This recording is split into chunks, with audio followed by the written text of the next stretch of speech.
Hello guys, this is your friend and we are back with a new fanfic. Which is what if Naruto started his summoning journey during the Chunin exams?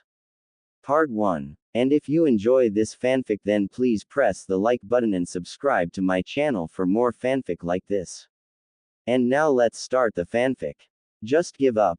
No matter what you do, fate has ordained your loss today, Uzumaki. Neji Hyuga said with confidence as he crossed his arms over his chest and stared at the heavily panting Naruto Uzumaki. So far, over the course of the match, Neji had been systematically bearing down on Naruto's bravado. Naruto had tried every trick in his book, but no matter what he did, Neji was always a step ahead and had a counter to it. I will never give up. I never go back on my word, that's my ninja way. I told you, I'd kick you to the ground, and that's what I'll be doing. Naruto said as he steadily got back up on his feet, his orange jacket open revealing the black shirt underneath, his hair dirtier and messier than usual, and his blue eyes filled with determination. He stood up straight and prepared his signature move again. Neji sighed as he got into his taijutsu stance again. Kage Bushin no Jutsu. Naruto shouted again as the stadium floor were filled with Naruto clones again. Some were sticking to the walls, and some were in the bleachers with the watchers. Neji just remained impassive as he was charged again by the clones. Damn it. Gotta think. How do I beat this guy? He's too strong to face head on without backup. Oh man, what do? I don't have any other jutsu that'll give me backup other than Kage Bushin and summoning. That's it. All I have to do is summon Boss Toad Gamabunta. That'll beat his. He can't be as strong as a giant toad. Alright. Now I just need time to gather chakra for the summoning. I'll hide behind these clones. Hopefully, Neji'll take longer trying to beat these guys. Naruto smiled triumphantly at his plan as he hid among the masses of his clones. He then sat down in an inconspicuous place as he sat down cross-legged and made the tiger seal. He reached down for chakra, but almost choked to find out that he had almost none left. He grew nervous, thinking that this amount of chakra can't possibly summon the boss toad. But he shook his head as he closed his eyes and started gathering chakra. It took a matter of 10 seconds for him to use up all of his chakra, but his chakra didn't deplete. He didn't notice that he was gathering chakra from another source, or rather, other sources. 3 minutes and 21 seconds. Come on. Beat that brat already. A spectator shouted as he booed at the show. Yeah, this is getting boring. We wanna see Uchiha-sama's fight now. So get on with it. Another shouted. Boo. The crowd shouted as they started getting restless at the fight. But their complaints were landing on deaf ears in the nin section. The spectators in the ninja section were getting restless at this repeat of a massacre of Naruto clones massacre. Geez, that Naruto, can't he at least think of something new? He tried this a while ago, it didn't turn out well. So why is he doing this again? Sakura Haruno, the pink-haired member of Team 7, said exasperated at her teammates' repeat strategy. Beside her, Ino Yamanaka nodded in agreement. Yeah. But don't you think it's weird though? I mean, this is Naruto we're talking about.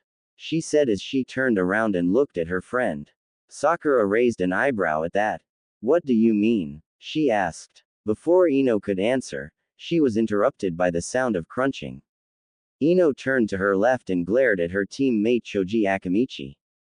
Choji immediately swallowed what he was chewing as he quietly hid his chips from the blonde girl's glare. Ah hey. Sorry about that, Ino. As you were saying. Choji chuckled nervously as Ino squinted her eyes and turned back to Sakura.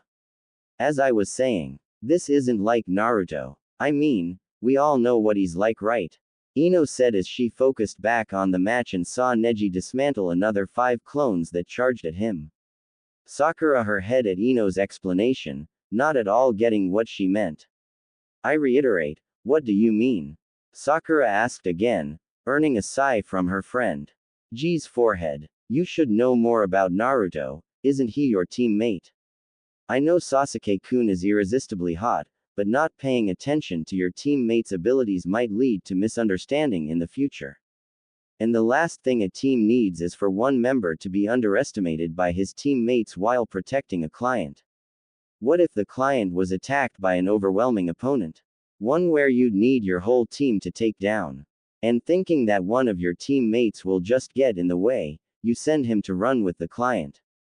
That'll kill you guys, and the last thing I need is for one of my friends to die for making their teammate believe they were weak. Ino with a straight face. Sakura just looked in amazement at Ino's maturity. But before she could say anything, Ino turned back to her and stuck her tongue out. Don't get me wrong, I want Sasuke for myself. But I don't want to lose a friend forever just because they were incompetent as a teammate. Ino giggled as Sakura gaped at her. Anyway. Really? What do you mean? What about Naruto's strategy is weird? Sakura asked again, but before Ino could answer, someone beat her to it. It's weird because it's Naruto that's using that strategy. A lazy voice sounded behind everyone. Everyone turned around and saw a slouched kid with hair shaped like a pineapple lazily approach them. Oh Shika, you're better already? Ino asked the lazy kid. He nodded at her. Yeah, just chakra exhaustion, nothing too major. Anyway, to answer your question Sakura. It's weird because it's unlike Naruto to try something twice. Remember, all his pranks were new every time he did them in the academy. He never liked lessons that repeated, and he was always looking for something new. So for Naruto to do something again, that means he up to something new. Sakura pounded her fist into her hand as she connected the dots. Shikamaru only nodded. Now the question is, what is he up to? Shikamaru asked no one as he turned his attention back into the fight. 8 minutes and 49 seconds. Ridiculous, this was getting ridiculous. Neji thought to himself as he defeated another batch of clones. He was getting annoyed by the number of clones coming at him. He could easily dispatch Shore, but he was getting worn down by their numbers. At this rate, he may end up getting too tired to even. He shook his head at the thought. No, he is just stalling his fate. This match has been decided the moment I was his opponent. He cannot possibly win. All foreseeable outcomes point to his defeat. Neji thought as he dispatched more clones. Finally, after a few more handful of clones were dispatched, there were only 6 more clones standings. He eyed them warily as they seemed to be standing in a straight line, almost as if they were hiding something from him. He shook his head clear and charged at the clones. The clones charged back each with its own battle cry. The first clone was easily dispatched by a palm on the chest. Neji pivoted as he blew through the smoke the clone left behind and struck 2 points into another clone, dispelling it as well. He was caught off guard however as a clone managed to grab hold of his hand and managed to swipe at his feet.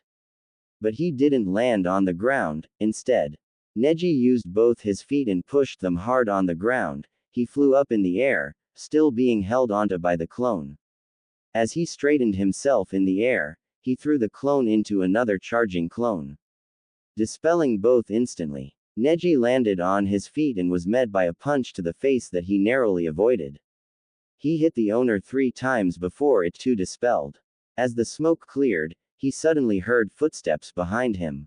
He pivoted on his heels and used his palm to deliver an extra powerful strike at the clone as it dispelled the smoke following the shockwave of the hit as the smoke formed a cone from Neji's palm.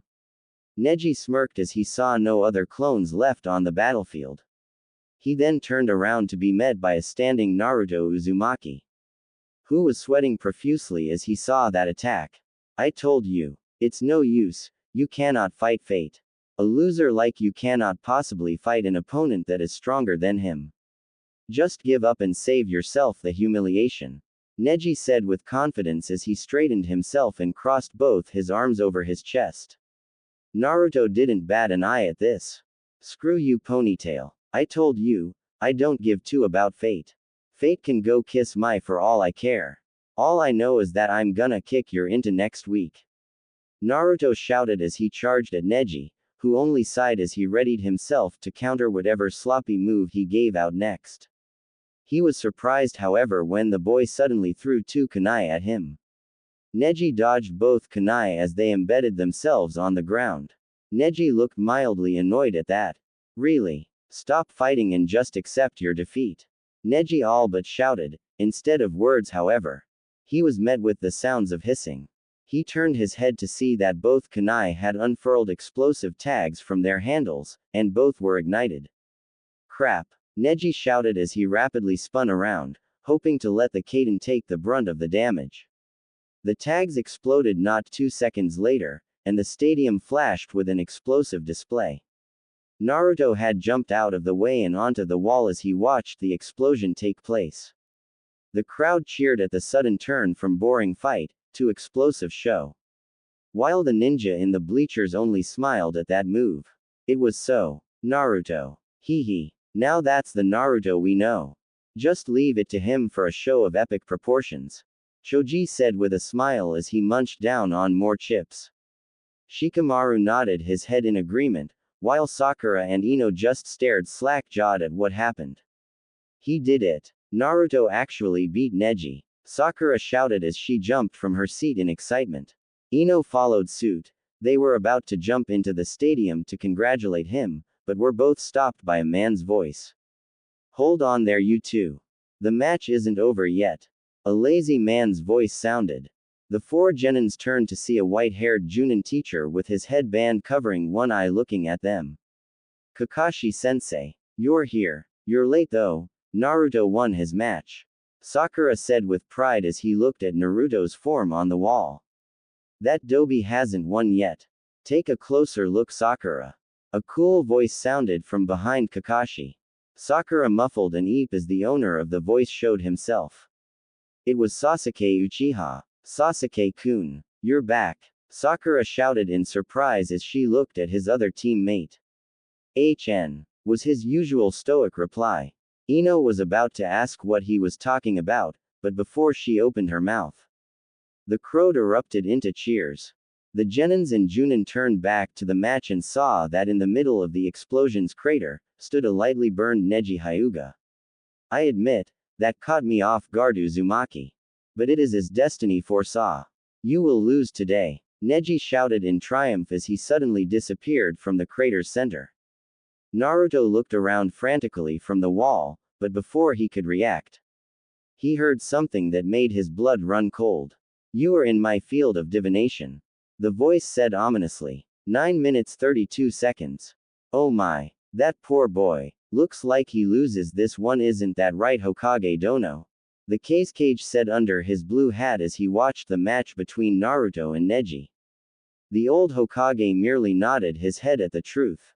I'm afraid so. Though he may have lost this match, he has shown great heart in the face of adversary. I would gladly recommend him for Chunin, wouldn't you agree Kazekage Dono? Sarutobi Hiruzen said. The Kazekage merely nodded his head. I agree. Though the boy lacks finesse, I cannot deny the fact that this boy has shown potential, especially with the odds stacked against him. The Kazekage said sagely. Hiruzen merely nodded and turned back to the match. 9 minutes 47 seconds. 2 palms. Neji shouted as he thrust 2 palms on Naruto's chest. Naruto couldn't hold back as his spit was ejected forcefully from his mouth. 4 palms. Neji repeated, doubling the attack number. Naruto nearly doubled over, but he managed to remain on the wall with Neji. But he wasn't done yet. 8 palms. 16 palms. Neji shouted as he quadrupled the number. Naruto was in immense pain now. 32 palms. Neji doubled it again. Naruto was being forced back, up towards the wall. 8 trigrams. 64 palms. Neji shouted as he used the last attack to send Naruto up and over the bleachers. The crowd cheered as they saw Naruto reach the apex and started falling down towards the hard ground. With a sickening thud, he landed. The ninjas that knew him cringed at the sight of the downed Naruto. Neji only sighed. He walked back down and stood over the downed Naruto. Naruto was still awake, barely though. Neji took this opportunity to finally talk to him openly. When I was born, my fate was to be a servant of the main branch. Neji started as he started taking off his headband. My father was the twin brother of my uncle. But, My father was born minutes after my uncle, making him the younger brother. And in the Hyuga clan, if you were not of the main branch, you were branded with a special seal to suppress the full power of Byakugan. The moment you were branded with this seal, your fate as a Hyuga was sealed. It meant that you were supposed to serve the main branch without question, blindly following them. The moment I was born, I was branded with this seal. Neji said as he removed the headband, revealing an intricate blue seal on his forehead. This seal meant that you were a branch member. That you were fated to serve the main branch. You cannot take it off, and you cannot question it.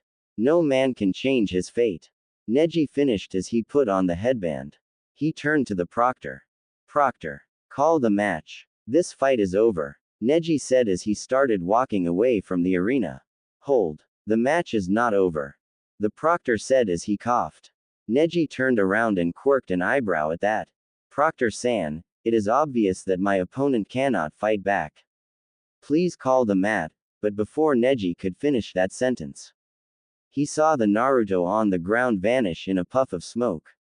A clone, Neji shouted alarmed as he reactivated his Byakugan and searched for Naruto. The crowd was in an uproar at the turn of events. They were all booing as they saw Naruto disappear into a puff of smoke. While the ninja spectators were in awe at what happened. How did he do that? I thought clones dispelled the moment you hit them. That clone took 64 hits.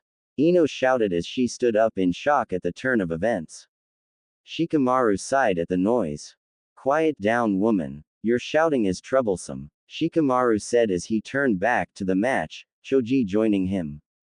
Sasuke only smirked at what happened, while Sakura was in awe at that.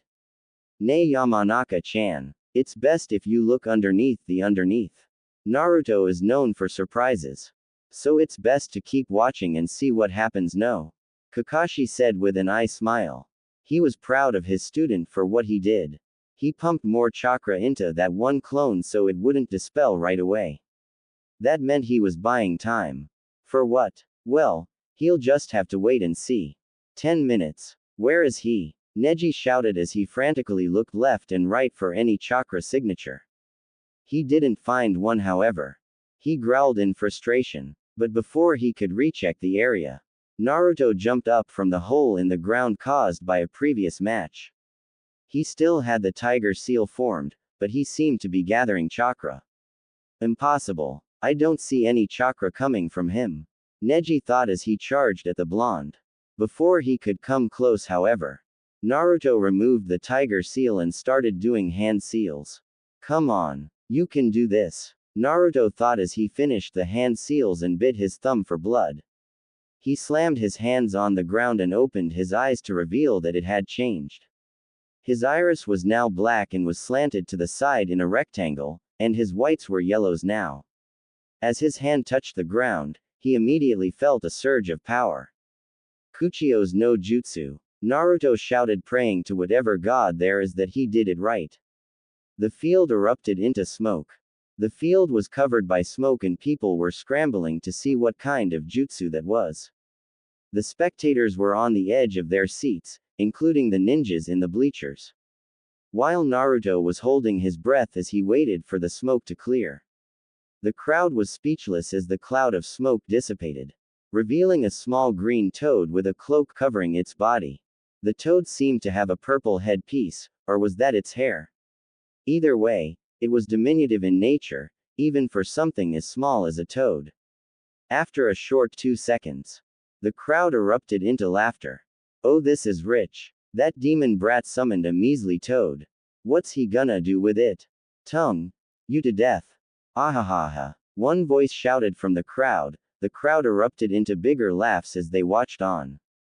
As the civilian watchers laughed, the ninja in the bleachers only sighed.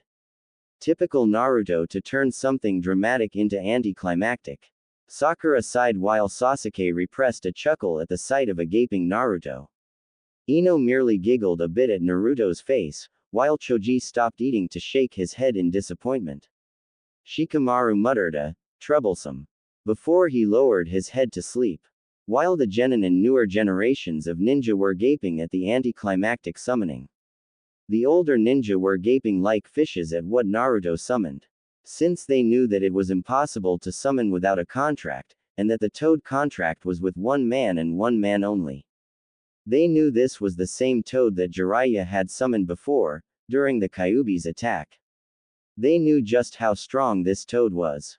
She had single-handedly repelled one of the Kyuubi's tail with her tongue. They knew she meant business. While the crowd was laughing, the shinobi gaping. The Hokage's eyes bulged out of their sockets. Oh my, I believe we have that miracle Cage dono. Naruto is just full of surprises. Hiruzen said with a slight smile forming on his lips. The Cage merely remained quiet as he continued to watch with narrowed eyes at the turn of events. Hey Sunny, mind telling an old toad where exactly she is? The toad asked as she jumped from the ground and landed on Naruto's shoulder. Naruto was still gaping as he looked at the old toad. While the toad saw his expression and rapped him on the head. It ain't nice to stare Sunny. Now, care to answer an old toad's question? The toad asked again. Naruto really couldn't believe at what happened. He was hit on the head by a small toad. The crowd's laughter worsened at that. They laughed harder than before. Naruto cursed himself as he sighed. Sure Oba-chan. We're in Konoha's stadium. We're in the middle of a match. And apparently, I summoned you. Naruto said as he punctuated the you. The toad raised an eyebrow at that. What are you talking about, Sunny? And what do you mean by me? The toad asked. Naruto cursed himself again as he scratched his head in frustration. Gah, all I wanted was for Boss Toad to get here so he could kick Neji's tight. But all I get is a small old gah. Naruto couldn't continue that sentence as he was hit on the head again by the same toad. Don't go talking about a woman's age like it was nothing. It's rude. The toad said as she harumphed and stared straight ahead. She was met with the eyes of another boy. This one had gray eyes and had a ponytail. The boy was seemingly smirking at what happened. So you can summon. But it looks like your summon doesn't listen to you. If you were looking for a miracle. I'm afraid you didn't get one. Now to end this. Neji said with triumph as he started walking towards the now recovered Naruto. Like hell I'll let you finish this you pony-tailed bastard. I don't need a summon to beat someone the likes of you. Naruto shouted as he readied into his sloppy taijutsu stance. The toad on his shoulder saw his stance and raised an eyebrow at how sloppy it was. She didn't comment however. But as she was about to look forward again, she noticed that the kid was now wearing an open coat that was dark orange and had black flames on the bottom of it. The kid didn't seem to notice however that his apparel had changed at all. But the crowd did. The crowd looked at what Naruto was wearing now. It looked like a copy of the fourth's jacket, but was only darker and had no kanji written behind it.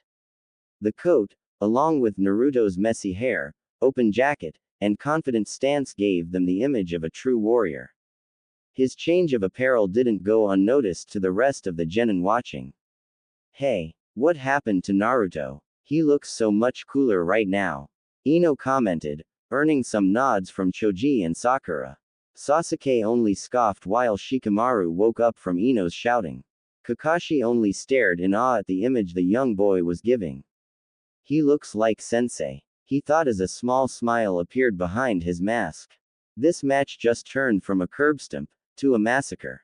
Kakashi thought as he looked at the match.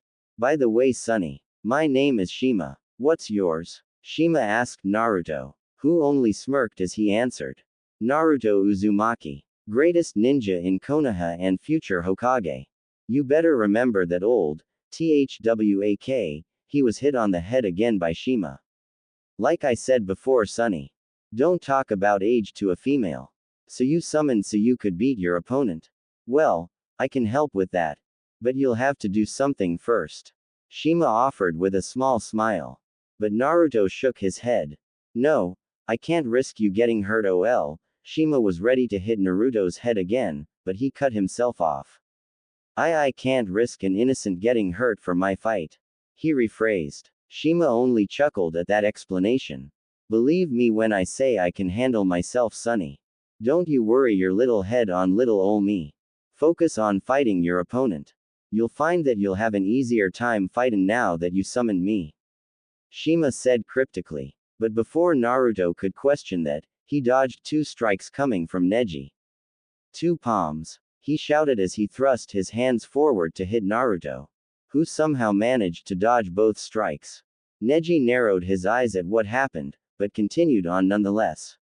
4 palms. Neji thrust 2 strikes forward again. But yet again, Naruto had dodged those strikes. Now Neji was getting annoyed. 8 palms. 16 palms. 32 palms. Neji shouted, rapidly striking. He was faster now than he was before. Naruto grunted as he continued dodging each and every attack. He seemed to know just where and when the strikes would come, and managed to angle his body just right to avoid every strike coming at him. Neji grit his teeth as he hit nothing but air again. 64 palms. Neji shouted with fury now as he continued the technique. Naruto dodged each and every blow. As Naruto relaxed as the technique ended, Neji grinded his teeth. This was impossible. He couldn't possibly dodge every strike. As he finished the last strike, Naruto smiled brightly as he dodged that as well. But Neji couldn't accept what happened so easily. He pushed his body to the limits, calling in more chakra. He refocused his chakra, and continued the technique, successfully evolving it. 8 trigrams. 128 palms. Neji shouted, eliciting a gasp from the surprised Naruto and crowd. Naruto tried his best to dodge, but as Neji hit the 90 mark, Naruto was hit. Neji smirked as he continued up to the 127th hit. Submit to your fate, Neji shouted as he pushed the last strike extra hard into Naruto's chest, making him moan in pain as he doubled over and kneeled on the ground clutching his body. He was shaking horribly as that attack could have turned his heart into mush. Neji merely sneered at his kneeling and shaking form and turned around to walk out of the stadium. As he let his guard down, however, he was blindsided by a kick to the side of his head, sending him flying towards the wall. He crashed against it, making a crater where he landed. Neji groaned in pain as he looked up to look at a now standing Naruto, looking like he hadn't taken a hit at all. Impossible. I hit your heart. You should be dead. Neji shouted in pain as he doubled over and landed on the ground in a heap. Naruto merely shrugged as he rolled his shoulders. Yeah, I don't know either. That attack shoulda hurt like hell. But it felt more like a punch from Sakura-chan. And believe me, I'm used to those already, Naruto said as he cracked his knuckles. Meanwhile, Shima was smirking on his shoulders as she watched the match with interest. Looks like I don't need to help him. Let's see what happens next, she thought. Meanwhile, up on the bleachers, the watchers were shocked to see that Naruto was standing from that attack. They felt the shockwave from that attack. They knew that it was over. But somehow, he didn't as much as cough up blood.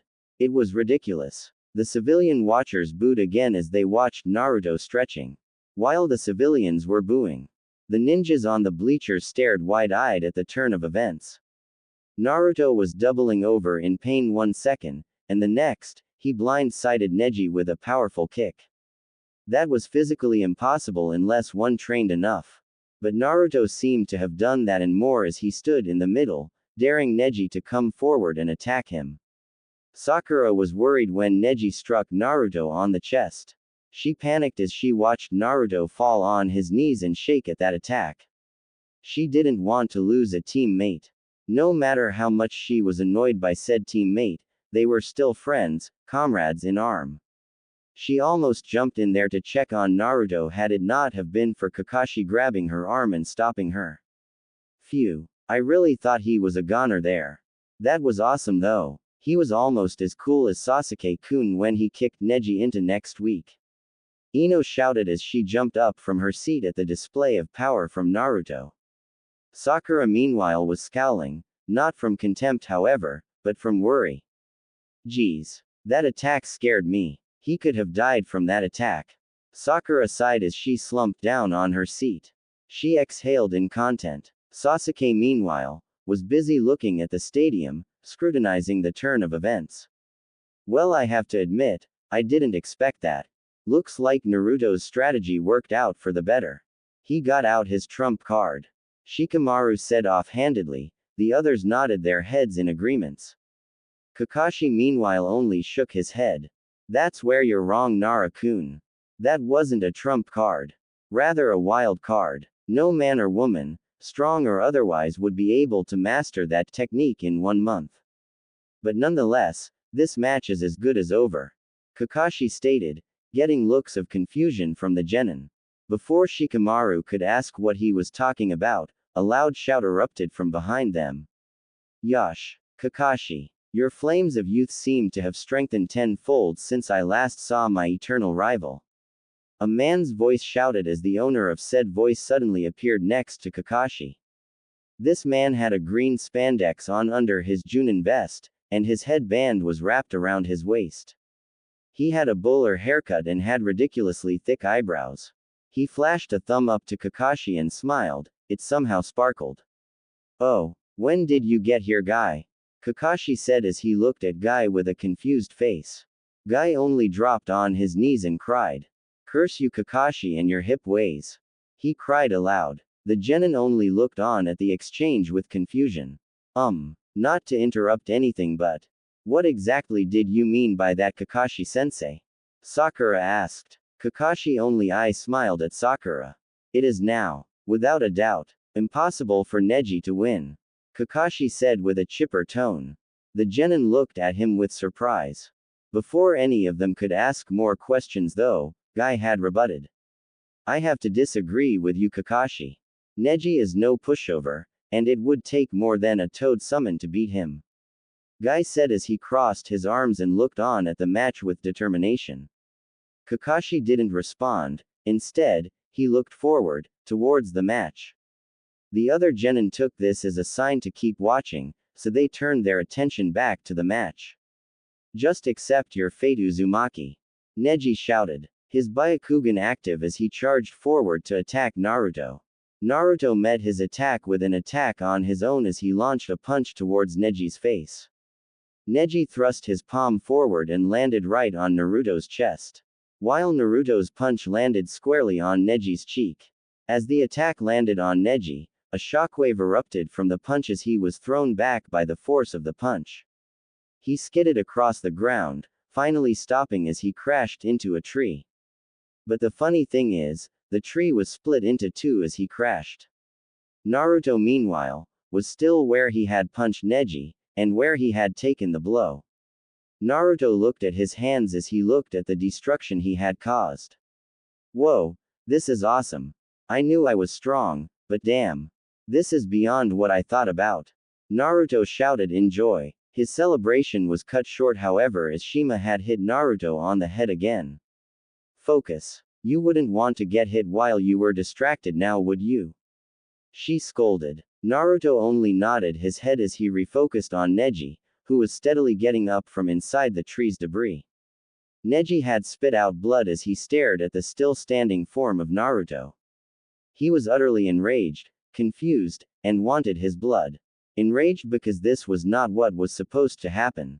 Fate had deemed him a loser, the dead last in the academy. And that he would lose to him, the rookie of the year, a ninja 1 year his senior. Confused because no matter where he looked at the boy, he didn't find one trace of chakra at all. He could detect some kind of energy coming from him, but the energy was all but visible to his Byakugan. It was like he wasn't using chakra at all. And to make matters worse, no matter what he did, he couldn't disrupt his chakra coils. It was like he was a berserker. He ignored any and all pain just to hit his opponent and knock him out in one blow. He was blinded with fury as he charged at Naruto again, intending to finish this in fast. He would show this boy what it meant to be chained by fate. Naruto saw him charging at him, and he charged at him as well. He was about to use the Kage Bunshin, but he was stopped by Shima. No, don't use any techniques. You can beat him without any. Just keep fighting and use your instincts to guide you. Shima instructed from his shoulder. Naruto narrowed his eyes, but nodded. Something told him that he needed to listen to this particular toad. As they got closer to each other, Neji started doing hand seals. After they were done, 4 more Nejis appeared beside the original. They charged at Naruto at all sides. Naruto stopped in his tracks as he watched the Nejis started surrounding him and started circling him. He was getting disoriented from this. But as he was looking for the real Neji, Shima spoke up again. Close your eyes, Sonny. And focus. Don't let your senses fool you. Reach out and find the real one, you can do it. Shima instructed. Naruto grit his teeth at the instructions, he wasn't gonna do that. Closing one's eyes when fighting was suicide. Just listen to me, Sonny. Do you want to lose? Shima argued. Naruto begrudgingly closed his eyes and focused. The Nejis saw this and looked on in confusion. What exactly are you doing? He thought as he kept circling Naruto. Naruto meanwhile was inhaling through his nose, and exhaling from his mouth. Trying to focus. He seemed to be able to see light blue blobs all around him.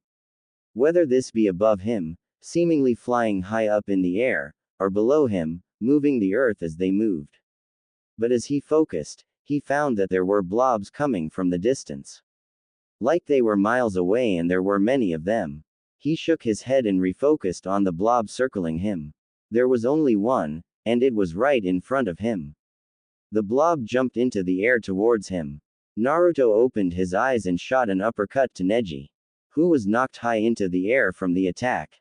The other Nejis phased through Naruto as they disappeared into the ground. As Neji reached the apex of his jump, Naruto jumped high into the air to Neji's height, his foot up above his head. Naruto Renden. Naruto shouted as he lowered his foot on Neji's stomach. Neji spit out blood as he felt the foot connect to his stomach. The attack caused a light shockwave as Neji was propelled to the ground fast. He crashed on the ground with a sickening thud as a crater formed around him and dust picked up off the ground. The crowd was in awe at what had transpired. That combo hadn't taken 3 seconds at most, and in those 3 seconds, he had countered, launched Neji into the air, and kicked him back down to the ground like a rag doll. Even Naruto himself couldn't believe himself what had happened. And he was the one that did it. Wow. This is freaking awesome. Naruto shouted in joy as he landed on the ground. He jumped up and punched the air as he ran around the stadium in joy. Oh man, oh man, oh man, oh man, oh man. I don't know who exactly you are, Shima Oba-chan, but the moment I summoned you, I got really strong. Arigato. Now I can beat Nejis into the ground. Naruto shouted in glee as he looked over to Shima, who was only smiling at him with fondness. You act just like Jiraiya-chan. Naruto-chan. Was it Jiraiya who trained you to use Sage Mode? Shima asked. Naruto stopped running and looked at the toad with confusion on his face. Sage Mode? What's that? And no, he just made me sign the contract. Naruto explained. Shima only narrowed her eyes at that explanation. You mean to tell me you summoned me by accident? How exactly did you manage to do that, Sonny? I'm not an ordinary toad by any means. Shima told Naruto, who only shrugged. Beats me. I was trying to summon Boss Toad, Bunta, so I gathered all of my chakra. I was in that hole for 10 minutes sitting still and gathering it. Naruto pointed towards the hole in the ground where he had hidden himself in. Shima narrowed her eyes at the explanation.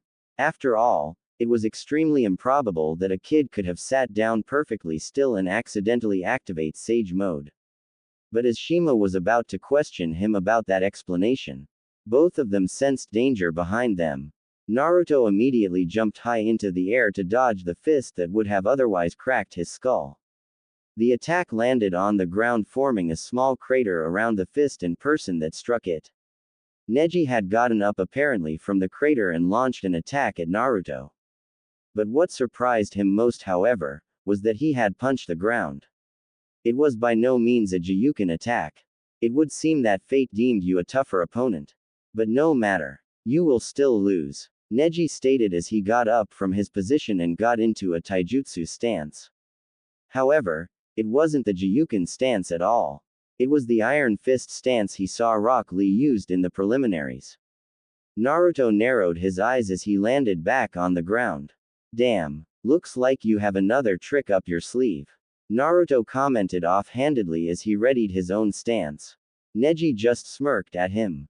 Did you really think I only knew Jiyuken? That would have been utter suicide. Though rare, there are some opponents who do not use chakra or their chakra coils. And the Jiyuken primarily focuses on shutting down vital points in the body's chakra coils. As such, they do absolutely pitiful damage to the human body. Why do you think Hyugas are appointed capture missions so much? The Hyuga fighting style is designed to subdue the enemy. To render them useless so they won't fight back. There are some lethal attacks in the arts of Jiyuken sure. But it would seem it is useless to you. So I would opt to use a more direct means of damage to your body. Neji explained as he charged at Naruto, not giving him time to digest that knowledge. Naruto rolled to the left as Neji suddenly appeared in front of him with a punch that was aimed for his gut. Naruto cursed at the speed of his opponent. Though it wasn't as fast as Lee, it was still fast enough to surprise him. Do not underestimate me, Uzumaki. I may not be as proficient in this martial art as Lee or Guy Sensei are. But I assure you, I am proficient enough in it that you will lose. Neji stated as he disappeared from the crowd's sight. The crowd gasped at the sudden speed the young genin showed. It was unbelievably fast for a boy that young. The ninja in the bleachers were on the edge of their seats again as they watched on. All of them interested in the turn of events. Kakashi had broken the silence as he turned to address Guy. Well, it's safe to say you don't show favoritism to your students. Kakashi commented. Guy only nodded as he watched the match. But before Kakashi could return his focus, Guy said something that made his heart stop. Unlike you, Kakashi, I don't just train one student and leave the others to the wolves. I train them to be properly equipped for any situation. I've trained Neji, so I know his limits. And with those 2 kicks and punch to the chin, I know he is well past that limit. But he will continue to move past that limit to beat young Naruto-kun. It is, as he would say it, fate, that he will lose. But not without showing everyone that he can defy fate by pushing his limits. It may sound like he is a hypocrite, but believe me when I say this. He was always a hypocrite. He cannot accept his fate, so he trains every day so he can fight it. Naruto-kun and Neji aren't so different. Guy stated. Kakashi sighed and turned back to the match as he digested that piece of info. And it looks like I win, Kakashi. I train my students better than you do. Guy stated offhandedly. Kakashi didn't reply. Naruto threw a punch again as he dodged Neji's fist, which was aiming at his heart. Neji scowled as he managed to dodge another punch with ease. A few minutes ago, he was losing, badly. Now, he suddenly knows what and where he'll strike. It was really aggravating for Neji. Neji managed to tilt his head to the side, dodging Naruto's punch fully, but to his surprise, a force landed on his face, throwing him back forcefully. He was airborne for a total of 2 seconds, before skidding down on the ground. Naruto looked at his closed fist with confusion, only to shake his head and refocus on the match at hand. Shima was still observing him from his shoulders. The boy's a natural. This youngin managed to use a Toad Kata technique without prior knowledge. Pa'll have a field day when he meets this one. She thought as she watched the young Hyuga struggle to stand up. Neji was not in the best of shape that much, he can feel. He had 2 broken ribs, a fractured right forearm, and he seemed to have a concussion, judging from the way the world was spinning. But nonetheless, he stood up and took a stance. He was not as well versed in the Iron Fist technique like Guy Sensei and Lee, but he knows how enough to knock out or possibly kill his opponent. The reason he switched to this taijutsu technique was simple. He couldn't see Naruto's chakra points. It was like they had all gone out. True, he can see chakra from inside him, but it was like a blur. The points melded in with the chakra because he wasn't using them at all. If he used a technique, he would manage to see a few points, but it seems that every time he tried to use one, his summon stooped him by saying no. Neji grit his teeth as he observed Naruto, who, not a mere 30 minutes ago, was busy stalling time and losing badly. Now, he was standing tall, and looking menacing with his new red trench coat and open jacket. Not to mention his orange eyes and sideways pupil. Neji guessed that it was a dojutsu, but he shrugged it off since it was the first time he saw that kind of eye. But now he was wary of it. It seemed to grant him a sort of future sense. Every time he made a move, Naruto had a counter to it before he could react. Neji decided to just take him out from a distance. He was almost out of chakra, but he had a pouch full of kunai and shuriken at his beck and call. He swiftly pulled a kunai from his pouch and threw it at blinding speed. He held back a smirk, waiting for Naruto's reaction. Naruto saw Neji reach behind him for something. He was going so slow, it was like he was fighting a bear. Powerful, yes. Fast, hell no. Neji threw a kunai at Naruto at a mildly fast speed. But still, it was slower than an academy student's. He reached out, and grabbed the kunai in the air. He then started twirling it on his finger before he threw it back at blinding speeds. He saw Neji barely react in time before rolling to the left. The kunai whizzed past his leg, and shattered on the stadium's wall with a loud clang. He whistled as he saw that it had made a sizable fracture on the stadium wall. He also took note of the depth of it, almost as long as his index finger. As he was looking at the damage he did with the kunai, Shima took his attention back to the match. Hey Sonny, I suppose you should finish the match soon. A real shinobi doesn't take long drawn-out fights. It gives their enemy time to recover and plan a counter. Shima explained. Naruto looked at his shoulder and only smiled cheekily at the old toad. Don't worry Shima Oba-chan. I haven't felt this good in years. I doubt whatever ponytail over there has got. I can take it no problem. Naruto said, confidence in his voice. Shima only looked blandly at the boy. Naruto turned back to Neji, who was scowling deeply. He didn't see Shima shake her head. Alright ponytail, I'll end this with my next move. So whatever you got, you'd better throw it at me right now. Naruto shouted with confidence. Neji scowled before throwing a handful of kunai and shuriken at the standing Naruto. Naruto bobbed and weaved through them all, and with each move, he took a step forward. Neji was sweating now. He knew that whatever he would do, he'd have to try to at least take him down with him. So he readied himself as Naruto approached. After the final kunai was thrown, Naruto smiled and charged at Neji, fist raised and aiming for the knockout blow. Neji readied himself back to his Jiyuken stance, intent on taking Naruto out with him. Naruto threw a punch, while Neji thrust his palm forward towards Naruto's chest, a seemingly white glow surrounding it.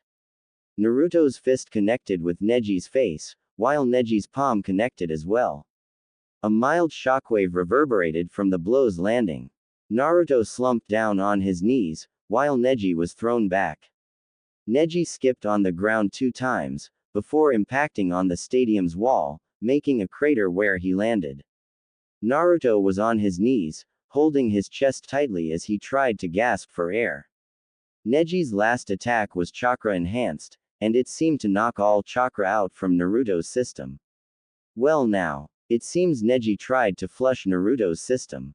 He used all his chakra to forcefully inject Naruto's system with his own, forcing Naruto's previous chakra to expel from his body forcefully. Truly a prodigy among prodigies. Kakashi thought as he watched the final outcome. Guy watched with a smile as he looked at the outcome of the match. Truthfully, he wanted Neji to win. Sasuke had a better chance of actually getting through Neji when they battled. But with that final display, he didn't need a better reason for a reality check with Neji. He guessed, of all the people he could spout about destiny and fate, Naruto was the least likely to listen. Kakashi and Guy turned back to the match as they heard Neji speak up. How? He stuttered as he looked up at the still kneeling Naruto, who had a look of defiance on his face as he looked at Neji. Simple really. I don't give a crap about fate. I'd rather crap on fate's face than to listen to it, Naruto said, stuttering as he tried to get his breathing under control. Neji growled. Why? You know nothing of fate. You know nothing of the hand it has dealt to me. Why do you? Shut up. Naruto shouted. The shout shocked the spectators, the volume of it reverberating. Neji looked at Naruto with shock on his face. Why you can it? I don't give a crap if you're a slave. That's better than being the demon. Naruto shouted at Neji as he looked in his eyes. Neji shuddered as he saw them flash different colors. From bright yellow, to ocean blue, and then blood red. It kept changing colors, changing designs, and Neji wondered at this time, what kind of dojutsu was that? You keep talking about having a seal, being branded for something you had no control over. Well, if anyone knows how that feels. I sure as hell do. Naruto shouted. Neji was too shocked to react. When you were born, you were branded as a slave. When I was born, I was branded as a demon. When you were 3, you had a father. When I was 3, I was locked away in the cellar away from potential fathers. When you were 5, you lost a father. When I was 5, I lost a home. When you were 8, you had a family. When I was 8, I was alone in an apartment. When you were 10, you were a prodigy. When I was 10, I was a clown and a demon. Naruto shouted. Of course, most of those numbers were guesses. But he took his own experience and guessed. But that didn't matter right now, he had to get through this guy's head. I don't know if I was right with those numbers. But that doesn't matter. Truth is, you've had it better than I have. But that still doesn't matter. You don't believe in fate too. You're a hypocrite if you say you do. You say you're a slave. Well, since when were slaves given the chance to show that they were prodigies? Since when were slaves given the chance to be a ninja? Given the chance to live? Naruto shouted as he started to hyperventilate. He was going to pass out soon, but he needed to let him hear this. I fought tooth and nail to get where I am today. To have a team of my own, to have friends. To have someone I care about. To have a brother, to have a crush that takes the time of day to bonk me on the head to get me in line, to have a sensei that doesn't teach me anything, but still cares about me.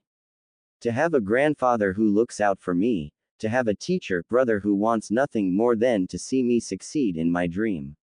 To have a father figure who cooks for me, to have a sort of sister who teases me about how I'm cute and may want to date me. Naruto stopped briefly at this, and started to gasp faster. Nonetheless, he looked back up at Neji's eyes. All of this, I worked for. Like how you worked for your strength. You weren't born with it. And if you were, you worked it so you can get better. Fate didn't tell you to do all of that. You did it to spite whoever pissed you off. So, Whis, before you spout about things you say fate gave you. Look back and see how much you trained. Naruto finished as his eyes receded behind his skull. Naruto slumped forwards, sprawling himself on the floor, unconscious. Neji looked wide-eyed at what happened, and closed his eyes as he tried to hold back tears. That was a reality check for him. He should have seen it sooner. The proctor looked at both competitors, eyeing them both. He raised his hands to declare it was a draw. Before a sudden wave of malicious intent washed through him. His eyes widened as he recognized the feeling. He looked at Naruto, and saw him slowly standing up, radiating red chakra in waves. Shima, who had gotten off of Naruto's shoulders and was now on the ground behind him, looked in awe at the power. She knew what was happening, she just didn't think it would happen now. Looks like the Kyuubi doesn't like natural chakra. It probably started to fight at the moment it sensed that it was in Naruto's body. But Naruto managed to force it down for a while.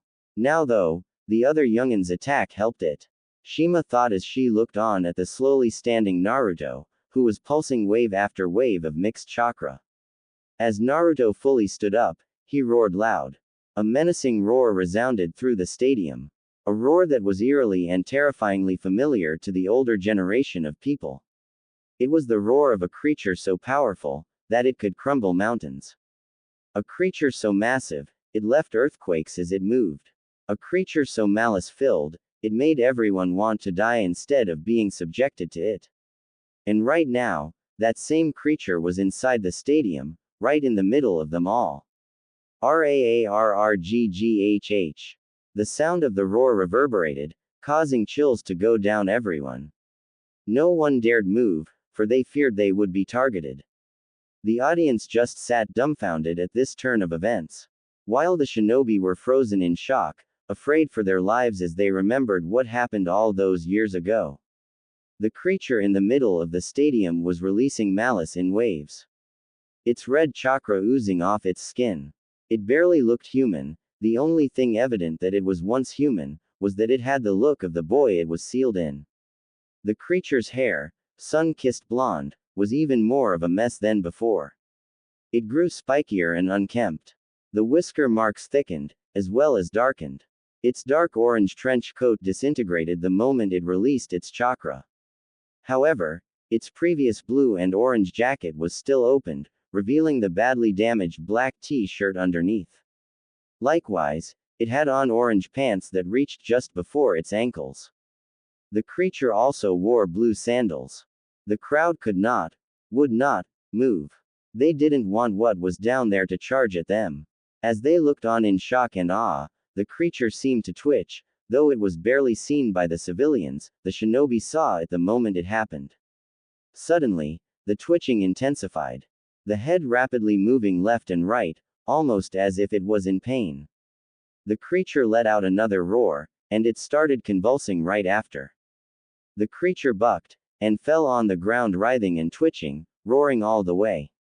The audience couldn't believe what they were seeing. The malice-filled creature suddenly looked like it was in pain, like it was fighting something inside its body. The crowd of civilians took this opportunity to start throwing whatever they could, hoping to end the creature's life. They threw sacks of potato chips, shoes, even heavy purses filled with coins. All in the hope that whatever was down there would continue being in pain and ignoring them. The shinobi would have stepped forward, but they feared for their own skin too much. They wouldn't go down there, not unless it was a direct order by the Hokage. They knew what it was, and they didn't want to have anything to do with it. As all of this was happening, the creature, which was previously known as Naruto Uzumaki, kept writhing, grasping its chest as if its heart was burning. The creature started crying, almost as if in the worst pain imaginable. The creature suddenly stopped, catching everyone's attention. They stopped throwing, they stopped being scared. Their feelings changed from fear to curiosity at the sudden cease of movement. After a few seconds, however, their fear returned tenfold. The suddenly started to get up, radiating wave after wave of red, blood-colored chakra. The creature seemed to form a cloak of red chakra around itself. The cloak started forming a shape of a bipedal fox with one tail. As the creature fully stood up, everyone suddenly felt a chill run through them. Its eyes, which were previously covered by its hair, was slanted, not horizontally like before, but vertically, shaping like a diamond, unlike rectangle before. The creature roared again. Neku, Tenzo, Sarutobi shouted as he stood up. The two Anbu suddenly appeared by his side, kneeling. Sarutobi turned and started walking towards the exit. But not without telling both Anbu what to do. Neku, go find Jiraiya, tell him that the Kyuubi is breaking free. Tenzo, try to subdue Naruto. I give you permission for restraint release. Go now, do not waste time. Sarutobi ordered as he exited the Hokage box. He didn't even hear his Anbu respond before he was out of there. This, however, left the case cage alone with his lone bodyguard. The bodyguard approached the case cage before kneeling down and whispering to the case cage's ear. Orochimaru-sama, the army is waiting for your signal. They won't attack yet, but they are getting impatient. The bodyguard said. The case cage, Orochimaru, only smiled under his mask. Tell them to wait a bit more, Kabuto-kun. Jiraiya away from the front lines gives them a bigger advantage. Not to mention the fact that having a demon loose in the middle of an invasion would turn heads in fear. And I want to see what happens to young Naruto-kun. He is just full of surprises, it seems. Orochimaru mused as he looked at the blood-red cloaked genin start to approach its down opponent. The proctor having been knocked away like it was a fly. He tried to protect the Hyuga. How foolish. was Orochimaru's thoughts as he eagerly waited for what was to happen next. Kabuto only smirked under his hood, silently agreeing with his master. Kakashi had taken a stand in front of the genin as he saw Naruto start changing.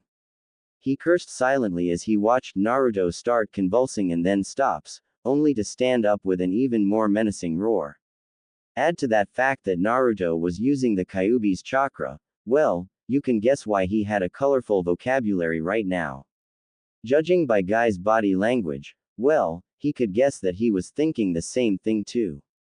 Kakashi took a subtle glance at Guy, who nodded as he readied himself. Kakashi knew that they had to subdue Naruto, as he was now. He'll kill a lot of people if he wasn't knocked out. The only problem was the genin behind him. He didn't know how they would react to this revelation, but that didn't matter right now. Naruto was a bigger problem. He made a note to talk about what they saw later. Kakashi readied himself to jump in the stadium, aiming to fight the berserk Naruto. But he suddenly froze as sand started gathering and forming a figure in front of Naruto and Neji. The sand took the form of the red-haired sand ninja that had injured Lee during the preliminaries. Kakashi's blood went cold. Of all the people that didn't care about collateral, it was this boy, Gaara. Whatever was going to happen now, it would best to keep away from it. He was surprised however when Gaara picked up the injured form of Neji, followed by the proctor, before he forcefully threw them to the bleachers using his sand. Thankfully, they landed by the crowd, so they had someone to catch them. But, the problem now was what was going to happen. Kakashi almost charged, but a hand on his shoulder stopped him. He turned his head, and was met by Guy's solemn face. Guy shook his head, indicating that if he stepped in there, where a battle of demons was to take place, he would die. Naruto right now had no control, so the only way to get him to stop was to fight him. And Gaara had given them that opportunity. He sighed as he turned around and faced the terrified genin. Well, except Sasuke and Shikamaru. One was scowling, while the other had a serious face. He then motioned his hands, silently prompting them to look at him. Now it was about getting the people out of the stadium and to safety. Rarrgghh. Naruto's body roared as it charged at the manically grinning Gaara. Gaara made no move to stop him, only raising his hand, and sending a wave of sand towards Naruto. The sand impacted and managed to stop Naruto in his tracks. The sand pushed against the standing Naruto, trying to overpower him. Naruto, who had raised his hands in an X to defend himself, started steadily walking forward, pushing against the raging sands with his strength. This caught the sand ninja off guard for a fraction of a second, but started pushing back even more, trying to overpower the frenzied boy. Finally, Naruto snapped, losing his footing for a second. That was all it took to have his body being thrown into the air by the sand. The sand continued to push against him in the air, and finally, he impacted on the stadium wall. The sand pushing against him was making him stay in place. Gaara was smiling manically as he pushed even more sand at the struggling Naruto. He knew that he still had strength. All that was left was to release it. Naruto gurgled as the sand started piling up, starting to get in his open mouth. As he was buried and the sand stream stopped however, the ground started shaking, and then Naruto burst from the sand erupting at all sides, forwards, sideward, and up against the wall. Naruto's red cloak flared up, suddenly heating the air. The sand, which was still airborne, started to crystallize into glass, turning the harmless sand into lethal projectiles. The glass skewered against everything, the ground, the trees, and the now empty seats of the stadium. After that little display of power, Gaara was in awe. He never would have guessed that that would happen. He guessed he didn't get to finish that thought as Naruto suddenly appeared in front of him, right arm stretched upwards, the cloak forming some sort of claw. Before he could get his defense up, Naruto slashed down. Gaara shouted in pain, blood spurt from his right shoulder where the claw landed. Before he could finish his scream however, Naruto had kicked him, throwing him sideward, blood flowing through the air in front of him. He waited for the wall to hit his side, but he was suddenly kicked on his other side, suddenly stopping him in the air. The counteracting G-forces pushing his body in itself, crushing him. He coughed up blood, before the forces finally relented. He then heard a roar, before he was suddenly grabbed by something made of chakra, presumably the tail, and then thrown into the air, spinning backwards. The blood still dripping, he grabbed his shoulder and looked at his hand. Red blood, his blood was being spilled. His vision started darkening as he let out an inhuman scream. Naruto, however, was undeterred. He reached out with his hand and a red chakra hand extended towards Gaara, who was still screaming blood. Naruto then promptly threw his hand downwards, dragging Gaara with him. Gaara was forcefully slammed on the ground, a large dust cloud kicking up as he landed. Naruto's chakra hand receded, before he let loose another roar. Gaara's screaming had stopped during this roar. Naruto seemed to snap to attention as he looked on towards the dust cloud. Suddenly, a hand made of sand exploded from the dust cloud, extending towards Naruto, who batted away the hand in time. The hand soared past Naruto's face and impacted on the wall, puncturing it. The hand receded back towards the dust cloud, the wall crumbling as it did so. Naruto didn't seem to be deterred, only opting to crouch down on all fours as he growled. The dust cloud was suddenly dispersed, revealing a possessed Gaara. Gaara was now fully encased in sand that took the form of a bipedal raccoon. The upper body was bulky, while the lower body had no sand whatsoever. The arms were thick with sand, while the chest seemed to puff up and down, as if the sand itself was breathing. Gaara's face was hidden underneath a new face, this one made of sand and more animal-like. It resembled a raccoon, and had black eyes with yellow irises. Its sand teeth seemed to be razor-sharp as well. Gaara roared, almost as if taunting Naruto. Naruto roared back, not backing down. Nyahahaha, Uzumaki. I will kill you. Gaara's inhuman voice roared as he charged. Tenzo was now carefully eyeing the fight between both demons. He couldn't just blindlessly charge in there. He would die. Instead, he prompted to watch and strike at the right time. He can't restrain both demons, he was nowhere near that level. He watched as the possessed Gaara threw multiple shuriken made of sand at Naruto, who nimbly dodged each and every one. Tenzo clicked his tongue as he watched the speed of Naruto and the power of Gaara. He really couldn't make a mistake here. Thankfully, Kakashi Senpai had evacuated the premise, meaning no one would get hurt, but still, he had a sinking feeling that something was wrong. Hokage-sama had ordered for Naruto to be restrained. And that was the gist of it, only restrained. Whatever he was going to do, he can't knock the boy out, only restrain him. Just what was the Hokage thinking? He was suddenly released from his thoughts. He dodged to the left as a giant sand shuriken landed where he was watching the fight. That was way too close. He thought as he eyed the sand shuriken impaled on the wall. It had cut deep and was halfway buried into the wall. The shuriken then started to dissolve into regular sand. Tenzo refocused on the fight, and saw that he had a chance to restrain both demons. Both fighters were locked hand in hand in the middle of the field, each trying to overpower the other. But neither budged as they pushed against each other. One had a manic grin on his face, the other, an angry expression. Tenzo jumped down towards the field, swiftly forming the horse seal. Suddenly, the ground around both demons started to get uneven. After a few seconds, wood sprouted from the ground and enveloped both demons. The wood was smooth, but that didn't stop it from spiraling around both demons, carefully enveloping both in darkness. After those few seconds of forming a wooden stalactite, Tenzo pushed even more chakra into his technique. A wooden box with a smooth surface was made. The box landed on top of the wooden spire, covering it.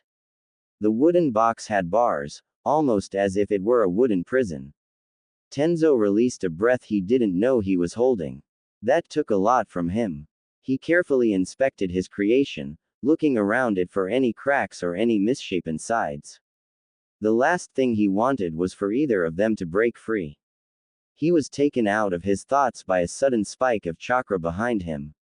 He turned, ready to strike, but relaxed right after.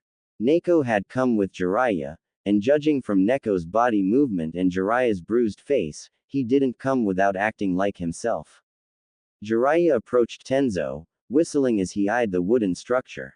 Well, at least we have a way to restrain him, now tell me.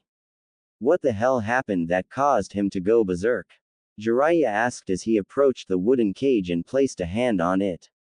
As he was inspecting the cage, he heard a voice that made him turn around in shock. I'll answer that, Jiraiya-chan. The nasally old woman's voice sounded. Orochimaru smiled as he saw his previous teammate enter the stadium. He gestured for Kabuto, who nodded and sent out a flare of chakra. This will be too much fun. Orochimaru thought with a small smirk as he disappeared with a shunshin. Kabuto following right after. Ma! Jiraiya shouted in surprise as the small old toad landed on his shoulder. Shima only nodded her greeting as she looked at the wooden cage. I know for a fact that you trained him, Jiraiya-chan, but I need to ask a question. Did you teach him about Sage Mode? Shima asked as her eyes narrowed at Jiraiya. Jiraiya felt the scrutinizing gaze on him. He shook his head in the negative. No, and if I ever did, he'd still be training with me, not out here fighting. Why did he activate Sage Mode? Jiraiya asked, curiosity in his voice evident. Shima only nodded, which caught Jiraiya's attention. Jiraiya sighed. He knew this kid was unpredictable.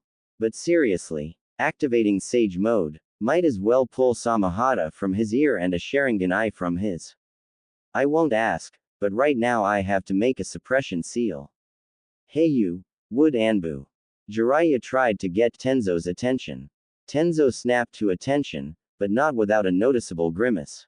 Hi Jiraiya-sama, Tenzo asked with a small hint of sarcasm. Jiraiya either ignored it, or didn't hear it. Can you hold the boy for 10 minutes? This seal is intricate and takes time and a steady hand. Jiraiya said. Tenzo visibly grimaced. I'm sorry Jiraiya-sama, but I can't. If he was alone, then I could. As it stands, I can only stall them for 3 minutes. Tenzo said. Jiraiya raised an eyebrow at this. It was Shima who answered his unspoken question. He ain't alone in there, Jiraiya-chan. Another boy, I'm guessing the Shukaku Jinchuriki, judging from the raccoon face, is in there as well. Shima explained. Jiraiya clicked his tongue in frustration. This would have been so much easier if. Alright, I'll see what I can do, but stall as long as possible. The old man probably has backup seals, and he's probably getting them as we speak. But, just in case, I'll try making some right here. Now, just try to duck. Jiraiya shouted as he jumped to the ground, Neku and Tenzo following suit. A large blast of air impacted with the wooden structure, shattering it and sending wooden splinters in the air. Neku was the first to recover as she unsheathed her ninjutsu. She scanned the area and saw that a sand shinobi had sent that attack their way. She jumped and charged at the sand shinobi, ninjutsu poised to strike. She landed behind the shinobi, her sword extended to her side. She carefully stood up, and flicked away blood from her sword. The shinobi erupted in blood. The shinobi gurgled, and fell down on the floor, dead. Neku carefully eyed the shinobi, wondering why he had attacked. But she needed to dodge an attack coming at her from behind. She rolled to the right. After the tumble, she took a kenjutsu stance as she eyed her opponent. It was another sand shinobi. She narrowed her eyes at what was happening. She could see that behind her opponent were several other sand shinobi in the stadium. Some had hostages, while others were fighting the couple leaf shinobi that stayed during Naruto's relays. She clicked her tongue, letting out audible, tisk. Turns out, the intel was right, and that they were now being invaded. As the dust cleared, Jiraiya had to dodge as a sand shuriken tore through the air towards him. The sand shuriken dissipated in the air as he landed on the wall. Before he could recollect his thoughts, however, Shima jumped in the air and enveloped Jiraiya with her tongue as she pulled him from the wall and into the air. She had just saved his life. Naruto was sailing through the air as he landed on the spot on the wall where Jiraiya had landed before. The wall crumbling as Naruto burst on the other side, giving the thick battle wall a hole. The possessed Gaara roared as he gave chase, jumping through the hole and towards the other side. Jiraiya grew frustrated at this. They had just taken their fight from a controlled environment, towards a heavily urban environment. This just got 100 times more difficult. Jiraiya thought in frustration as he was carefully placed on the ground by Shima. Shima then promptly unwrapped her tongue around Jiraiya before landing on his shoulder. Damn it. This is bad. Looks like the invasion is in place, and both Jinchuriki running loose in the middle of the village will speed things up for them. Jiraiya thought out loud. Shima only nodded. She then started running though hand seals. Alright Jiraiya-chan, I'll summon Pa. Just make sure Naruto-chan stays alive. Pa'll love to meet him. Shima said as she finished her hand seals. She then promptly slammed her hand on Jiraiya's shoulder. A puff of smoke erupted from her hand. After a few seconds, the smoke started to recede into Jiraiya's other shoulder, revealing another bipedal toad standing. This toad had a coat just like Shima's, except it was olive green. The toad also seemed to have a white piece of hair on its head. The toad looked around with its small squinted eyes, before finally landing on the sheepish smile of Jiraiya. Jiraiya was nervous. He was sweating, and his legs were shaking. Who knows what Pa'll do? But nonetheless, he smiled and spoke. Yo, Pa, long time no say ow. Damn it. He grabbed his head in pain. He looked up to see that the small toad had an enclosed fist. Right Jiraiya, I don't have time for any of your foolishness. Tell me, why did you summon me now of all times? And why did you decide to take away the coat I was making? The old toad asked Jiraiya, who was still nursing his head from the punch. Jiraiya looked up in confusion at the last part of that sentence. Coat? What coat? And I didn't summon you. It was Ma. Ow. He reeled again as he was bonked once again. What was that for? He questioned. The old toad only shrugged. For summoning Ma instead of me. The toad said bluntly. Jiraiya just grumbled something about senile deaf old toads under his breath. It was at this time, however, that their little reunion was cut short as a sand shinobi charged forward, kunai in hand, poised to strike. Jiraiya nimbly dodged the strike, and planted a kick to the ninja's face. He didn't let up as he used the force of the kick to drag the ninja to the ground, his foot on the ninja's face. Ma, tell Pa about the situation. I need to focus right now, with Naruto running around fighting that other kid, who knows what kind of damage they'll both do. To themselves as well as the village. Jiraiya said calmly as he took a fighting stance as more sand shinobi surrounded him and the toads on his shoulder. Ma didn't respond, only nodding her head slowly as she moved to Jiraiya's other shoulder to talk to Pa. They needed to get to that Naruto boy, but first, they had to deal with these people in their way. At the same time, outside the arena, a loud crash erupted from the stadium, followed by a dust cloud. From that dust cloud, a red-cloaked figure shot out, landing on a nearby building, causing a similar dust cloud and crash from before. After that crash, another figure leapt out of the hole the first one had made, this one, dripping with sand. Gaara roared as he took a steady stance on the ground, waiting for his opponent to recover. He raised his right arm up just in time as a red claw extended from the building and charged at him. His sand arm blocked the burning red claw. The claw receded back into the building and into a standing figure. The figure roared as it disappeared from the building, picking up dust and wind with it. Gaara scanned the perimeter. He took in the chaos of battles around him. The chaos of a war. He watched as blood splattered on walls, as bodies started piling up, as limbs were severed. But he didn't care about those right now. He was too preoccupied with looking for his opponent to care about others' blood. He wanted the blood of his opponent, his mother wanted it. Gaara then raised his left arm up and grabbed a red claw that tried to swipe at him. He pulled hard and threw the figure over his head and on the ground. Naruto landed with a thud as the force pushed saliva out of his mouth. He groaned in pain, but managed to roll out of the way as a sand fist landed on the ground he was on. He pushed his body from the ground and turned around, his fierce canines elongating as he stared at the sand monster. He started to froth at the mouth as he clenched his teeth in anger. His eyes redirecting focus towards his one target. He got on his hands and feet, and charged at full speed, fist raised. Gaara couldn't block the punch in time. He was pushed back by the punch's force. A velocity ring formed behind him as Naruto pushed back harder. After an instant, the force caught up and he was launched backwards at amazing speeds. He crashed through a building and went through its other end, but didn't stop there. He went through 2 more buildings, before stopping on a third one. The building crumbled down on top of him, burying him in rubble. Naruto let loose another feral howl as he watched the building implode onto Gaara. He waited for his opponent to surface, but was blindsided by a strong gust of wind from his right.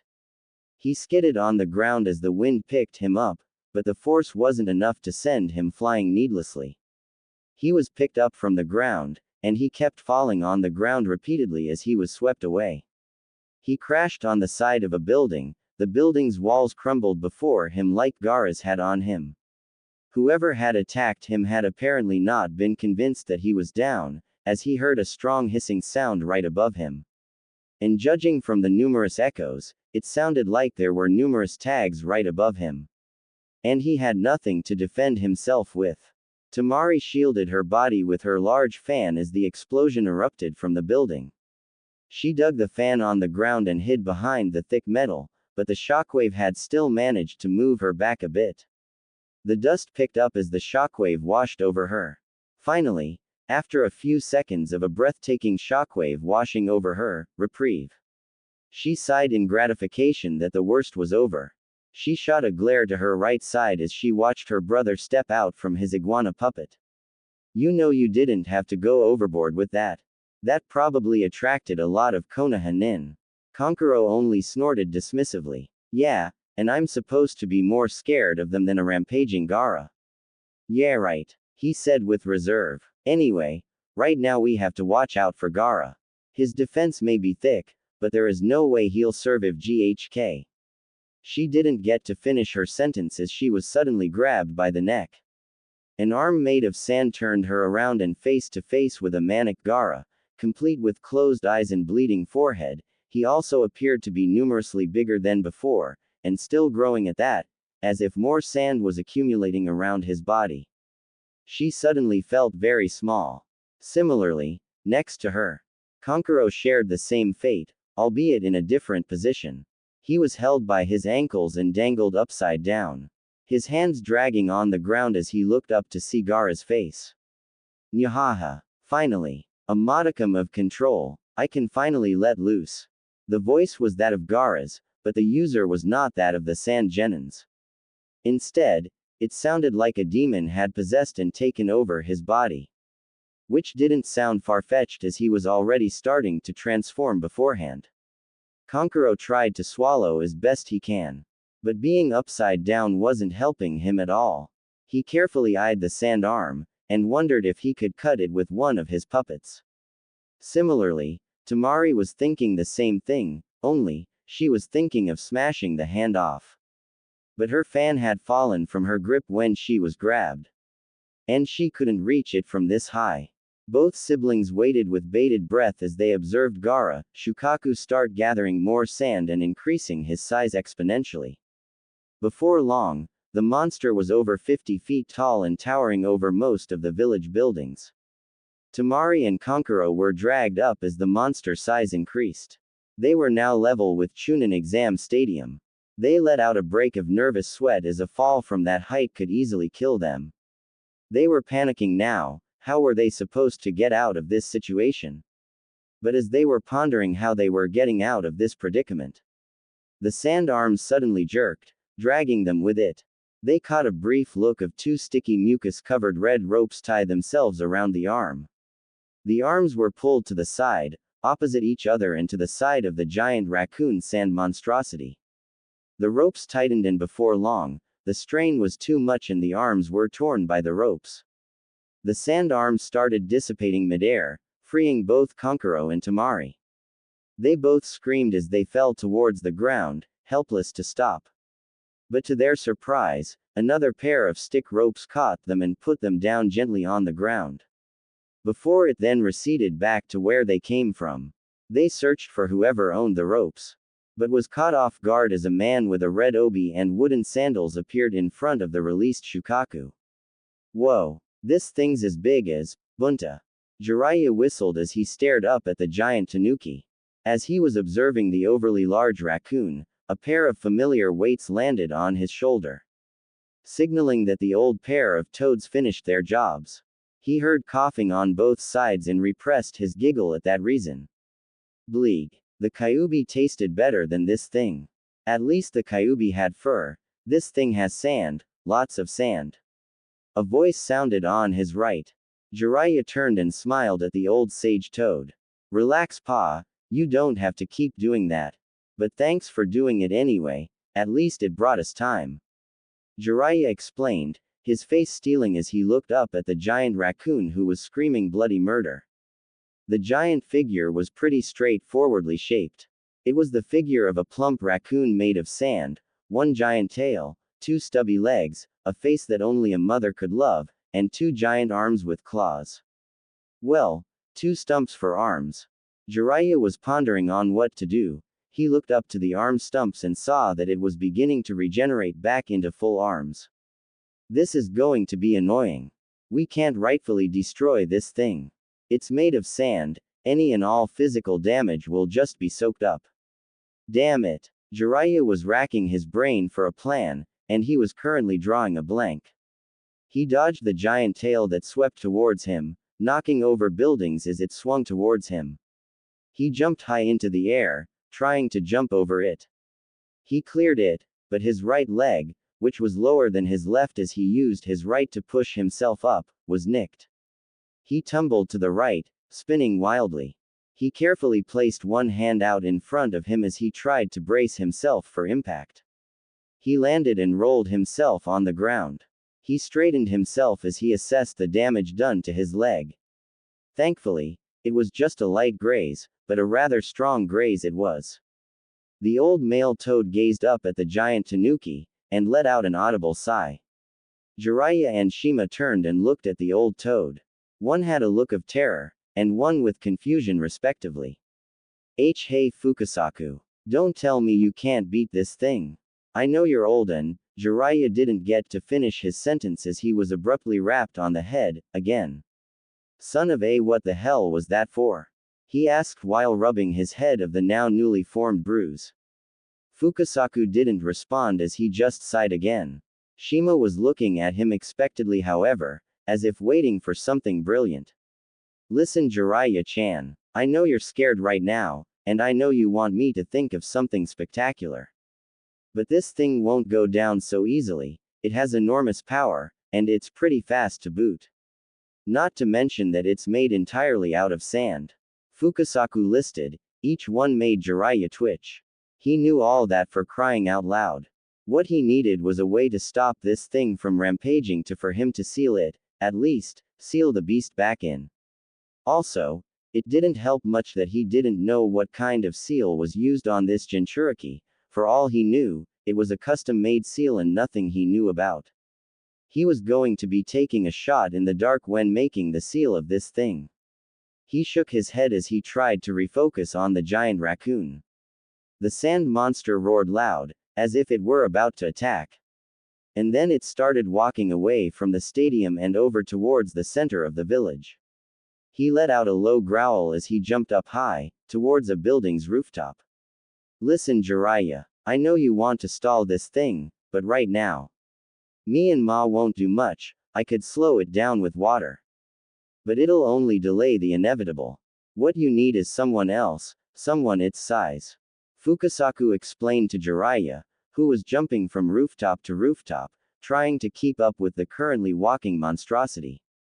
Jiraiya didn't give any indication that he heard what the old toad said, but his reply made the toad think otherwise. I know. But right now, you're my best shot here. Making a seal for a giant raccoon monster made of sand will take some time and chakra. All I'm asking is 5 minutes, after that, you can both rest.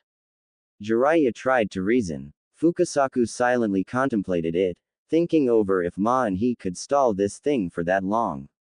The Kyuubi's tail was one thing, a giant rampaging sand monster was another. After a few more seconds of silence, and a few seconds of Ma's eyes on him, he sighed. Alright Jiraiya, we'll try stalling. But if things turn south, summon Bunta. At least he can hold this thing down if he tried. Jiraiya turned his head and gave a smile to the old toad. Thanks Pa, I owe you a drink next time. Jiraiya said rather cheekily, as if they were talking casually and without a giant monster rampaging right in front of them. Up. A commanding voice jolted Naruto awake. He jumped up and took a ready stance, looking around frantically for an attacker. But all he saw was a rather dreary sewer.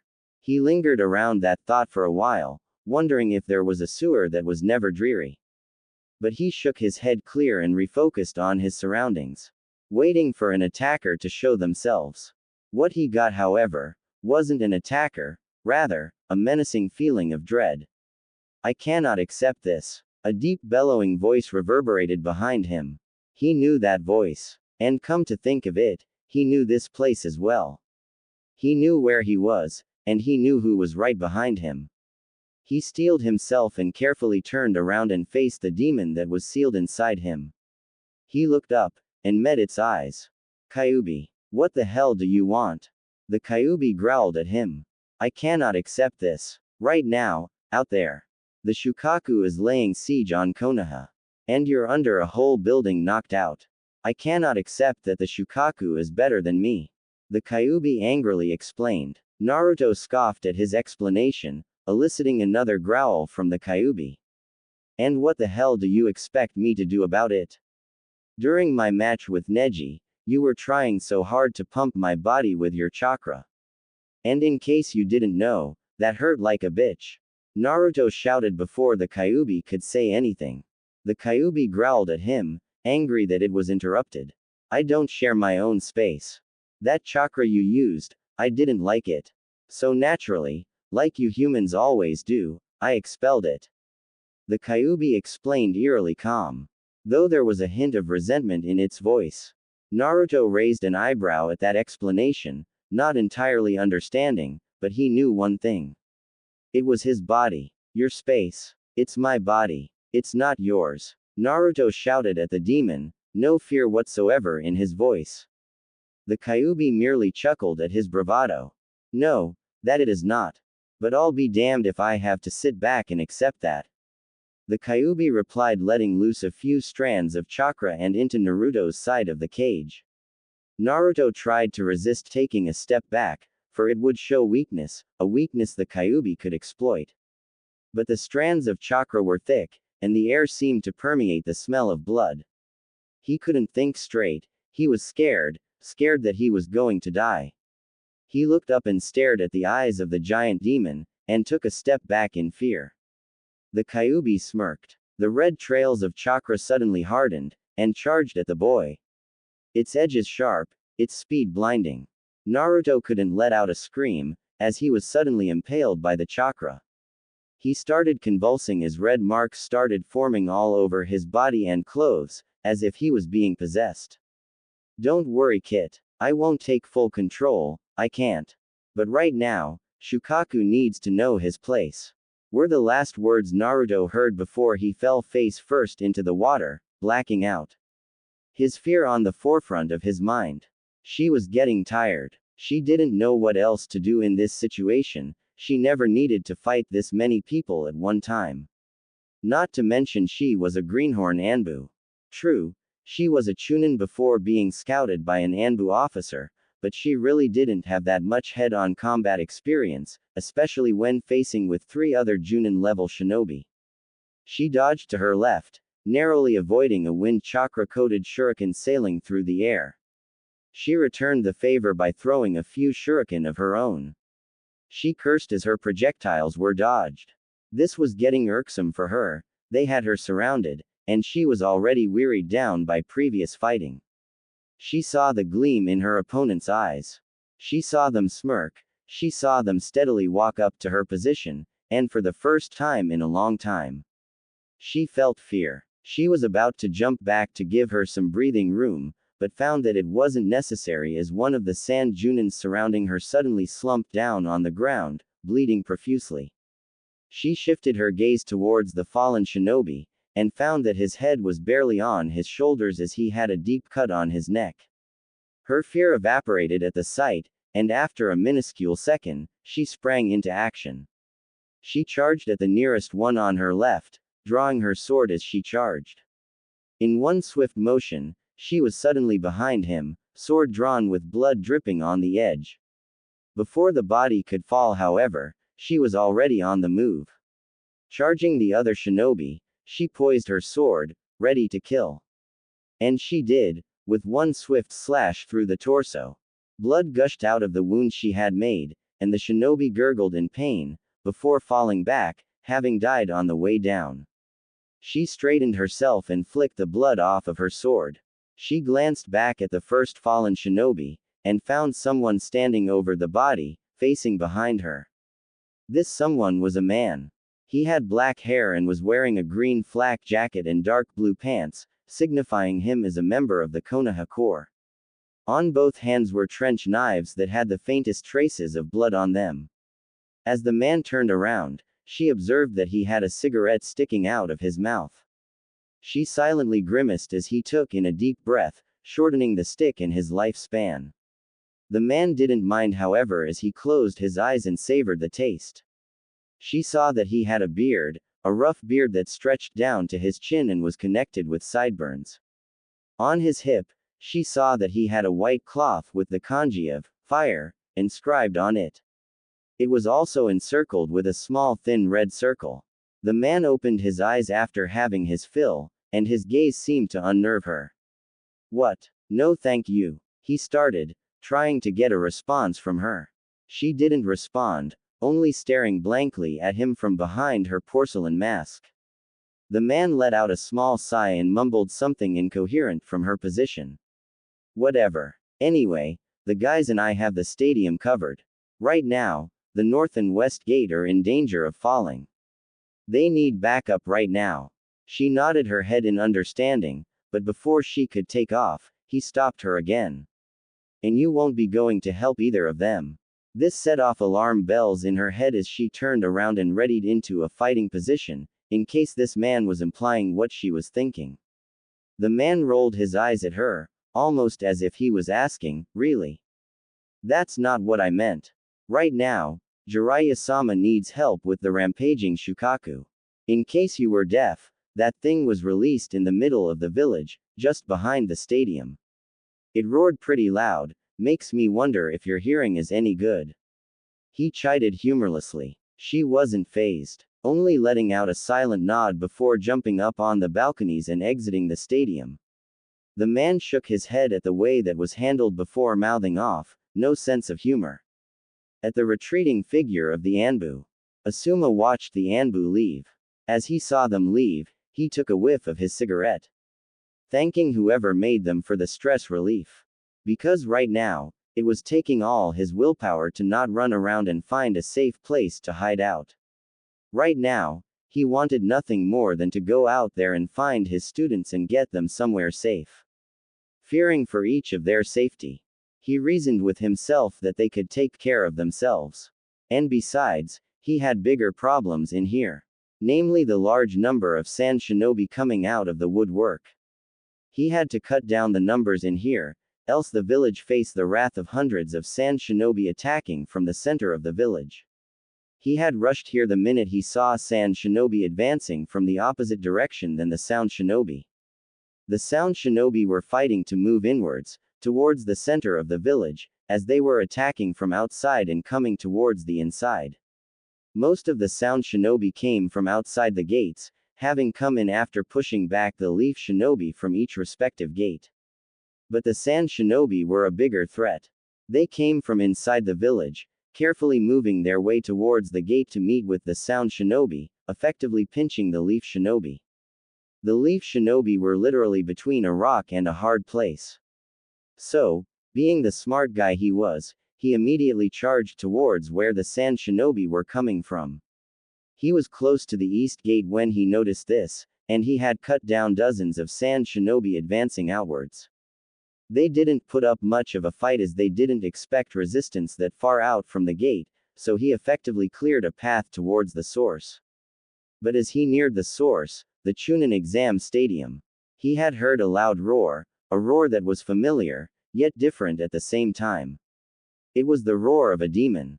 The Shukaku namely. He was able to witness firsthand the transformation of the giant raccoon, how it went from a bulky monster with human legs sticking out below it to the full-on sand raccoon demon it was now outside causing havoc and destruction. He wanted to fight it, but the sand shinobi were a bigger problem. With the Shukaku, it was being gunned down and fought by one of the Sanin.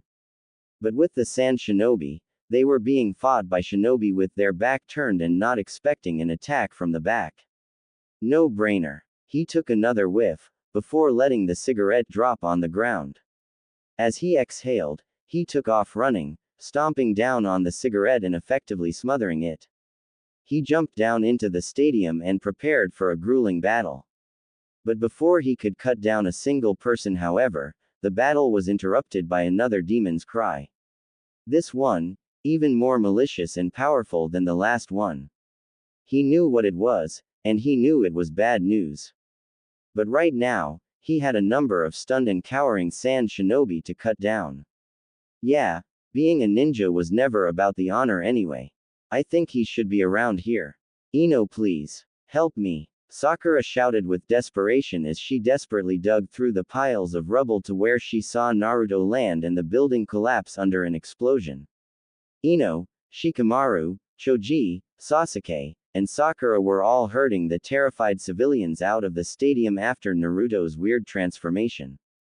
They were more or less ordered by Kakashi to take the civilians to a safe place, namely outside the stadium. Sakura had never been more thankful to Kakashi in her life. Right after the last civilian was evacuated from the stadium, multiple explosions rang out from inside the stadium and around the village. At first they were surprised by that, but the surprise soon turned into realization as sand shinobi started exiting the stadium, engaging any unsuspecting leaf shinobi outside. As to why they weren't being targeted, well, maybe they weren't such a threat. Sasuke had wanted to engage the sand shinobi in combat, but thankfully, Shikamaru managed to talk some sense into him, explaining that they were way out of their league if they tried to fight. Shikamaru ordered them to hide, telling them to refrain from fighting head-on. He told them to only engage if they had a clear shot and would knock the enemy out inconspicuously. They all hid in different places. Sasuke jumped onto the stadium wall, scanning the battles going over around the stadium. Choji and Shikamaru hiding in an alley, waiting for any sign of danger. And Ino and her, hiding behind the pillars holding up the stadium, just outside. At first, nothing really happened, save for the occasional sand shinobi bypassing their hiding places. But then, a loud crash and a building being smashed later. They were watching a transformed Naruto fighting an equally, if not more, transformed Gaara. They watched as Naruto kicked Gaara, and Gaara blocking said kick. They watched Naruto punch Gaara with so much force and speed that the force needed to catch up to his punch. They watched Gaara sail through the air and crash into 3 buildings. They watched as the building Gaara stopped on crumbled down on top of him, seemingly ending the fight. They watched as Naruto was suddenly picked up by a strong gust of wind that they had trouble staying on the ground with. They watched a repeat of what happened to Gaara happen to Naruto. They watched as the boy with the black suit and kabuki makeup throw numerous explosive tags attached to kunais at the rubble Naruto was under. They watched as the explosion tore through the building, effectively destroying the foundations and letting more rubble fall on the downed Naruto. They watched as the kabuki kid and the fangirl were picked up by arms made of sand. They watched as said arms of sand were attached to Gaara, who was steadily getting bigger. They watched as 2 small toads, one was the one Naruto summoned during his match, and the other a newer one, threw their tongues at the giant sand raccoon's arms and wrapped around on them. They watched as both toads squeezed both arms to oblivion. And they watched as both sand arms fell on the ground picking up wind and dust. Said wind and dust flew around the area, effectively blinding them for a while. It was at this point that they both stopped watching. Sakura turned to Ino, who was looking unsure as to what to do now. But Sakura knew what to do. She had to get her teammate out of the rubble he was under. So the first chance she got, when Shukaku turned and started walking away, she ran towards the building where Naruto was supposed to be, Ino right behind her, albeit unsure what they were doing. Sakura, I hate to say it, but under all this rubble, Ino started, her voice quavering as she watched her friend rival desperately dig around the fallen building. Sakura did not let up, however. Instead, she dug with more vigor at those words. No, Ino, you don't know Naruto. He's tough. I know he's still alive. Will you help me, damn it? Naruto needs help, she cried, picking up more rubble as she tore through the whole building, looking for any signs of her teammate. Ino couldn't take it anymore. She moved behind Sakura and hugged her lithe form. She steadied her as she started hyperventilating. No, Naruto, please no. Sakura cried even more. She stopped struggling as her body slumped, Ino tightening the grasp she had on her, trying to comfort her. With a whisper, Ino said, I'm sorry, Sakura. He's gone. Sakura broke down at those words, her tears cascading down her pale face. Despair was etched into her face if one were to look at it. Her teammate, gone. Just like that, she had failed him. She never wanted him dead, she never truly wished for that. As much of an idiot he was. But now he was gone. No more goofy smiles, any more idiotic one-way bantering with her other teammate. No more Team 7. Her team was now incomplete without him, and with that thought, she sobbed even more. She leaned back into Ino's embrace, sobbing and letting her heart out. Not even noticing the tremors that were taking place thanks to the Shukaku steps. Ino grimaced as she got an uneasy feeling because of those tremors. Some of them were getting weaker, while a few seemed to be closer, like right below them. Sakura, we have to move out of here right now, okay? Ino carefully made Sakura stand, taking care as to not rattle the girl even more. They then made their over the fallen building and walking towards the nearby stadium. As they were walking, however, a loud roar interrupted their walk. They both turned and were immediately washed over with a feeling of malice. Not like the one they felt in the stadium, no, that was child's play compared to this. This malicious aura permeated death and carnage, hatred and chaos. They both shuddered as they unconsciously hugged each other in a protective manner. Suddenly, the fallen building exploded, rubble was thrown through the air and numerous concrete blocks sailed past their position. They stared wide-eyed at who was standing in the middle of the rubble. Naruto. Gone now was his orange jacket and trench coat. He was wearing a tattered version of his black t-shirt. His pants were shredded, looking like it came out of a blender. His headband was nowhere on his forehead, making his bangs fall in front of his eyes. As they stared shocked and wide-eyed at the standing Naruto, they watched as he seemed to grow his nails in a matter of seconds. They paled at the implications this meant. He was transforming, again. His whisker marks became thicker and more savage. His hair seemed to take an edgier side, and his teeth were elongating. They couldn't see his eyes, but they guessed that it was now slanted. They watched in awe at this happening before them. It wasn't like the transformation inside the stadium, this was more controlled. As they were watching, they observed a red cloak of chakra started forming around Naruto's body, just like the one they saw in the stadium. But instead of one tail, it seemed to grow two right behind him. Ino was nervous, she didn't know what Naruto was going to do. But Sakura didn't share her sentiments. She only had one thing going in her mind. And that was that Naruto was alive and kicking. Sakura struggled to break free from Ino's grasp, wanting nothing more than to hug Naruto, to really feel that he was alive. But Ino kept a steel grip, narrowed eyes observing the still standing Naruto. It was a good thing she did though, as red chakra exploded from Naruto and blew away the rest of the building rubble, effectively making them projectiles. She couldn't react in time, and neither could Sakura. The ruble was going too fast. They had no chance of dodging. She closed her eyes in fear and waited for it to hit them.